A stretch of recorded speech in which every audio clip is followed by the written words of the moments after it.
Welcome to a new episode of the Success Grid podcast. Here with me today, a pioneer in the wellness, yoga, and fitness space, founder and CEO of YogaFit and the best-selling author of YogaFit. And her latest book is Healing Trauma with Yoga. Beth Shaw, welcome to the show. Thank you very much. Thanks for having me. Awesome to have you here. So, why don't you tell us a little more about your story and who you are and what you do? Well, my name is Beth Shaw, and I'm the founder and CEO of YogaFit Training Systems Worldwide, the world's largest yoga mind-body school. I'm also the author of 4 best-selling books, including my most recent book, Healing Trauma with Yoga. Awesome. So, how did you start practicing yoga and when? How the story started? I started practicing yoga and meditation when I was 6 years old because I suffered from horrible migraine headaches, and no one in my family was very invested in what was going on with me. So I taught myself how to do guided imagery and meditation to cure my migraine headaches, and it worked. As a child, I would practice yoga poses, although I didn't really know what they were. And in college, when I was doing a yoga pose after my workout, I got an insight that I would be very successful in the health and fitness industry. I started studying nutrition when I was in college. I've been working out in health clubs since age 15, and I'm just very passionate about health and wellness. So when I moved to Los Angeles from New York City after college, I started practicing more formal yoga. My first teacher was 93 years old, and she used to teach from a desk. Cool. Soon I discovered there were not a lot of training programs available for people who wanted to be yoga instructors. And after taking several in-residence certifications, I found that people weren't adequately trained to teach yoga in the health club environment. One day, while taking a bike ride, the name YogaFit came to me spontaneously from the universe. I trademarked the name, and one of my students invested some angel funding and helped me start the business. We incorporated in 1997, and we've been a school ever since. Wow, awesome. So you've been in business so you started in 1997. Officially. Yeah, officially, but And also so 3 years prior to that. 3 years prior, I was just kind of doing YogaFit stuff on the side. I did a cable TV show. I had a mail order clothing line. But it all kind of came together in 97 when we incorporated. We opened up a studio. We started doing teacher trainings. And now we're an international company training on all 7 continents. Awesome. So what are some different ways we can use yoga in general? Is it just because, I don't know, maybe is it like a feminine thing related to women, or can men do it also?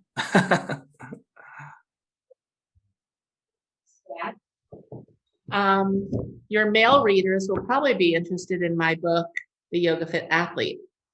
And this is a sport-specific book for anybody who's doing recreational or team sports so that they can improve their game, whether they're playing golf, tennis, rugby, football, soccer, whether they're cycling, running, playing hockey.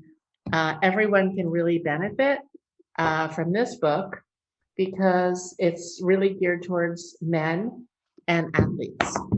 Cool. So this book, YogaFit Athlete, is directed towards men. Yes, towards men. Okay, yeah, see, cool. There's even a man on the cover. So awesome. How did you expand YogaFit in a global way? And when did that start? Well, it started actually really early. We were going to international fitness shows, and we attracted attention from Turkey, from Sweden, from South America. So we've been doing international trainings right out of the gate. Wow, awesome. I love doing international trainings. I mean, personally, I've trained in Saudi Arabia a few times. Okay, cool. I've trained a lot in South America and, of course, Europe. Oh, awesome. Do you think like yoga can improve someone's wellness and focusing on their business? Most definitely. I do a lot with entrepreneurs. Yeah. Because entrepreneurs typically tend to put their health last because Yeah, they're so busy trying to grow their business. And I know what that's like as a business owner. yeah, But really, our health is our most valuable asset always. So it's so important for us to always put our health first and foremost. In mm, fact, I've got wet hair because I just got out of the ocean as part of my morning routine because I live in South Florida to go for a swim. So okay. you have to put yourself first, put your fitness on your calendar. If you can't get yourself to the gym during the work week, make an appointment with a personal trainer, a Pilates instructor, book yourself into an exercise class, find yourself an accountability buddy because it's important that you, as a business owner, take care of your health. Yeah, this is very important. Entrepreneurs in general neglect the health side of things, yeah, health side of life in general. And Yeah, without yeah. we can't do anything. Yeah, exactly. Jim Rohn used to say, if you neglect your health, you neglect your wealth. So it's very important. It's maybe the first thing to start with. So Yeah. who or what inspires you to do your business or in your life? Um, People inspire me. The universe inspires me. Making a positive difference in the world inspires me. The fact that so many people are unhealthy inspires me. There's so much need in the world for both physical and mental wellness Hmm. that that's what fuels me every day. In particular, these days with the pandemic, Yeah, people aren't even stressed out or depressed or anxious or had addiction issues, were drinking too much, eating too much, weren't doing it before the pandemic, but maybe they are now. My most recent book, Healing Trauma with Yoga, is a great book for anyone who is dealing with depression, anxiety, post-traumatic stress disorder, trauma. It's a great book for anyone who wants to feel better. yeah, awesome. So have you had mentors along the way or people who influenced you along the way? I haven't had direct mentors, unfortunately, but Hmm. um, I have been involved in a lot of different business groups, everything from WPO to EO to C200. Um, Being around a lot of business owners always inspires me. And people, of course, like Richard Branson and Oprah are Yeah, always inspiration. awesome. So to you, uh, how can someone lead with a higher purpose and live higher purpose? Well, that's an excellent question. I think leading with a higher purpose is a key component to our happiness. Mm-hmm. I know for me personally, at this point in my life, it's definitely not about me anymore. It's about how can I make a positive contribution to the world. Mm. At YogaFit, I feel like we're doing that every day by training people to help their health and their wellness, both physically and mentally, and to help others. And Yeah. we also, do a lot with charitable organizations. I'm involved in many suicide prevention groups. I'm Okay. also very passionate about animal welfare and advocacy, adopting animals and not buying them, rescuing animals, helping underprivileged children. I think there's a way for every business owner to give back. And I know personally, if we weren't doing so much good karma in the world for 23 years, I probably wouldn't have a business today. So it's all about goodwill Yeah. and help the planet. Yeah, exactly. Giving back is something important. So, and speaking of that and giving back, how can someone be in alignment with and you while practicing yoga, the effects of yoga on mind, body, and the soul? Well, when you practice yoga, your mind and your body will just naturally get into alignment. It opens you up to spiritual possibilities, to greater depth and understanding of the universe, the collective consciousness, yourself. It gives you compassion and empathy for other people. It makes you more sensitive. And it's just generally a good thing for everyone to do. Yeah, awesome. So, you mentioned that even at the start, YogaFit was expanding globally. So, what future plans do you have for YogaFit? Well, I'd like to find partners in every country that will help us launch the trainings, the education, the corporate wellness webinars, the classes to people who need it. Cool, awesome. So in your book, you mentioned healing trauma with yoga. How did you overcome some of your own trauma to write this book? Well, writing the book gave me a lot of trauma. No, I'm just kidding. But it was a challenging book to write because I had to reveal some of my own childhood trauma, as well as 13 other people share their stories of success, how they dealt with trauma, both men and women, and how they overcame trauma, how they learned to mitigate the symptoms, and how they learned to live a better, more expressed, happier life every day. In the last chapter of my book, Healing Trauma with Yoga, called Living Your Best Life, I give 22 practical tips that people can implement every day just to feel better. Yeah, cool. This is what we need, like daily improvements. It doesn't happen, things doesn't happen overnight. We need just to take it one step at a time, right? Exactly. Like they say in the 12-step program, one day at a time. So, what kind of things might cause trauma and depression in general for people, in your opinion?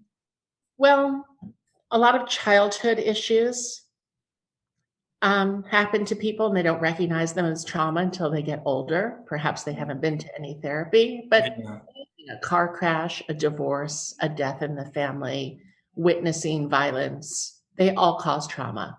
The pandemic caused trauma to everyone. Yeah.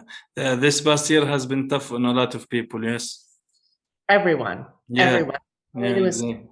I think it's affected 90% of the people. Yeah, and the whole world, yes, exactly. So, what are your thoughts on over like half the population has experienced at least the traumatic event? This is what we are talking about now. Like a lot of people probably had this. So, your thoughts in general, this can this be like prevented or reduced or something like that? Right now, it's too late for prevention, but we can deal with symptoms. I'd like to see the entire world doing yoga and practicing meditation. Cool, awesome. So, what are some of the tools that we can use to work with trauma?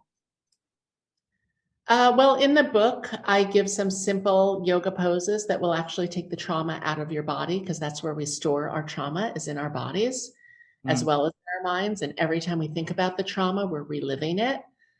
And that causes us to be in fight or flight all the time in our sympathetic nervous system, which is fight or flight. And then we've increased our cortisol production, we've increased insulin, we have higher blood pressure, we have higher heart rate. So just things like deep breathing exercises, meditation, whether it's a guided meditation you get off of YouTube or one of my meditations you can download from iTunes. I stand on my head with a red light every day, taking cold showers, doing, 20, 30 minutes of cardiovascular exercise, going for a brisk walk, doing positive affirmations. There's so many different things that people can do that don't cost any money that will just make them feel better. Yeah, exactly. It doesn't have to cost money. You just have to have I don't know, I guess the will to do it, maybe. Well, and this book. So, your typical day, what's a typical day looks like for you? Well, I wake up, I have my coffee, I check some emails, I kind of get a handle on my day. I walk my dog for a while. On a good day like today, I get to take a swim or maybe go to the gym. If not, then I'll dive right into work, but I'll book an appointment for myself with a personal trainer or Pilates. And usually in the late afternoon, I'll do a little meditation so that I'm fresh for my evening events. Awesome. So, do you have some kind of fear, or when you started your business, did you have some kind of fear? And what is the greatest fear that you have? Well, when I started my business, I left a very lucrative advertising sales job where I was making $100,000 a year. I had a pretty flexible schedule. I had great health insurance. I had an expense account. And, life was super easy, but it wasn't fulfilling for me on a deeper level. So, walking away from that was terrifying to me and jumping off that cliff. My thought was, I can always get another job, but I'm not going to be able to find another passion as easily. Yeah, And when I started, I was really making, no money because we had a donation only yoga studio.